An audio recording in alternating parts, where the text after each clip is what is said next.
রান্না হচ্ছে ইলিশ মাছের দো পেঁয়াজু।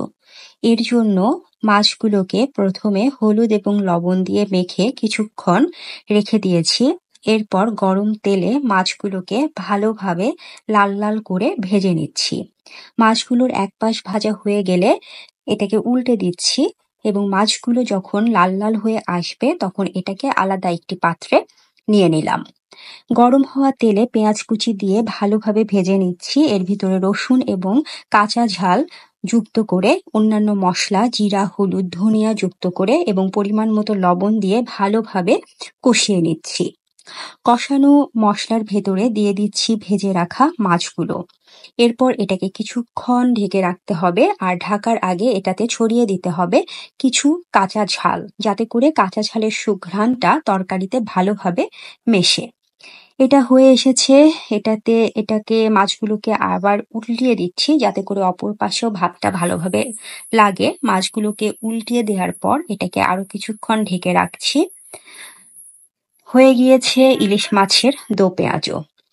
এটা কিন্তু বাটা মশলা দিয়েও আপনারা রান্না করতে পারেন। পেঁয়াজ, মরিচ, রসুন ভালোভাবে বেটে নিয়েও কিন্তু ইলিশ মাছের দো পেঁয়াজুটা রান্না করা যায়।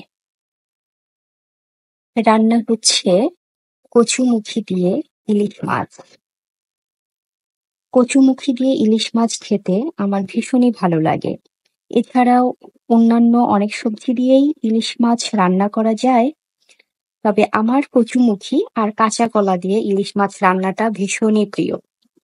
তো আমি প্রথমে কচুমুখীকে পেঁয়াজ, মরিচ, রসুন, আদা দিয়ে ভালোভাবে তেলে কষিয়ে নিয়েছি।